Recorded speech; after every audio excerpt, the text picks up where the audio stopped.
Hi, this is Hardball Retro. Welcome to the Retro Dome. Today we'll be doing a recap of the 1983 as played season that I'm currently uh, simulating using Digital Diamond Baseball version 13.2.3. Let's take a look here. We've got, we're going to take a look at the standings, leaderboards, and any special events that may have occurred in the month of August. I've played games through August 31st of 1983. So let's jump on in, see how the season's progressing. So you can see here the Angels with the thumbs up icon. I'm managing the Angels. All the other teams are managed by the computer. So just do a quick comparison of the current standings versus real life in 1983. So we've got the Jays out in front in the AL East by 7 games over the Yankees. Detroit still in the mix, as is Baltimore, but actually they're pretty much out of the mix because we're turning the calendar to September here. So it's pretty much a two-dog race in the East there. Toronto, you see, plus 203 run differential as well. Milwaukee, Cleveland, and Boston, well out of it at this point. AL West, we've got the White Sox up by 7 over Texas, 7.5 over Seattle.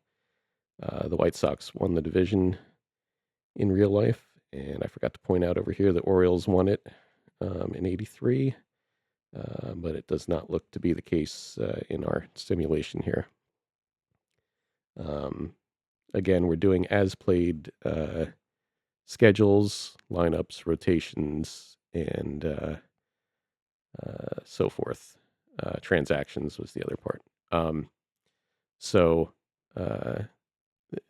basically, my involvement is with the in-game management only. Bullpens, pinch hitting, pinch running, and in-game strategy. So one of my goals is to outmanage whoever was managing the Angels in a given season. So in this case, John McNamara. And I believe I'm 3 or 4 games ahead of their pace heading into September here. They finished at 70 and 92. Team was ravaged by injuries, so we'll see if I can win 7 games in September. Then I will have claimed more victories than the Angels did in the real 1983 season. So over in the NL East, we've got the Cardinals, 3.5 up on the Expos, and the Pirates 7.5 back. The Phillies playing 500 ball. They won the division in 83 in real life, so it doesn't look like they're going to be able to do that here. And the Cubs and Mets finishing battling for the basement here. Looks like the Mets have that all but locked up, but you never know what can happen in September. In the West, we do have the Dodgers, who won the division in real life in 83. They're leading by 2.5 games over the Braves. Giants and Astros slightly under 500, and the Reds and Padres well off the pace here.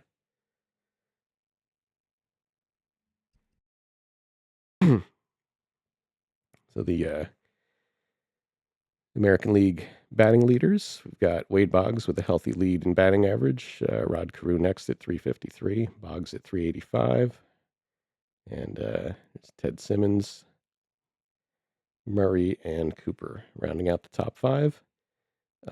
Ron Kittle, the AL Rookie of the Year, 29 dingers, one better than Willie Aikens of the Royals. You can see the other leaders here. I'm not going to read them all off. Cecil Cooper leading the way in RBI over Willie Upshaw. NL batting, we've got Rock Raines, 339 over George Hendrick of the Cardinals and Brett Butler of the Braves. Keith Hernandez, Bill Madlock. Home run lead, Pedro Guerrero by 1 over Dale Murphy. Mike Schmidt, third with 28, and Andre Dawson, the Hawk, in there with 26. Dawson leading the way in RBI with 113. 16 better than Dale Murphy here. And Pedro Guerrero in the mix as well. AL pitching leaders, we have Ken Schramm of the Twins, 2.3 ERA. Decent lead on Storm Davis of the Orioles. And Luis Leal and Jim Clancy of the Jays. Lamar Hoyt rounding out the top 5 there. Win leaders, Charlie Huff with 18, Dave Stieb also. The Gator, Ron Guidry, Lamar Hoyt, and Jack Morris with 17 apiece. And Goose Gossage and Senior Smoke, Aurelio Lopez, tied with 36 saves apiece. Randy Moffett pulling in 32, and Odell Jones with 30, along with Tippy Martinez there. NL pitching leaders, Alejandro Pena, sub 2 ERA, basically in a dead heat here with Atlee Hammaker. We'll see how that turns out at the end of September. Steve Rogers, Andy McGaffigan, and Joe Price in the top 5 here. Wins, Steve Rogers with 16 over Dave LaPointe, Charlie Lay, Fernando Valenzuela, and Frank Pastore. Saves, Bruce Sutter, 2 ahead of Kent Tekulve. Steve Howe in there with 32 as well. And MVP votes as of August 31st here. Got Cecil Cooper with a 2-vote lead over Willie Upshaw. Ripken, Winfield, and Gary Ward in the mix. AL Cy Young, Charlie Huff over Lamar Hoyt. Dave Stieb up there. Ron Guidry, Jim Clancy. And then NL MVP, we've got Andre Dawson slightly ahead of Pedro Guerrero and Dale Murphy. Tim Raines actually right in the mix as well. NL Cy Young, we've got Steve Rogers slightly ahead of Charlie Lee, his teammate. And then you see the rest there. So that is the leaderboards. Let's scroll back up to the top here. And then we're going to go to our reports here. And special events.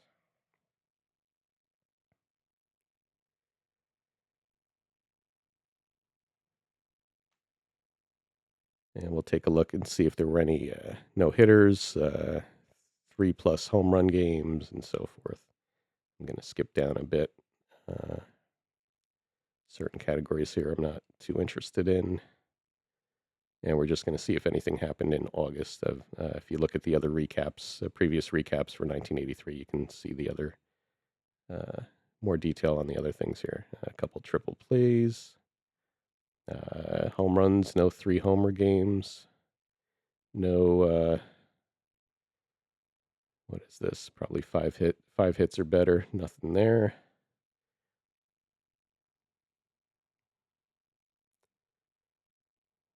Couple high RBI games here. We're going to skip over them. Runs scored, don't care. Stolen bases, not interested. Errors, hits for cycle, nothing in August here.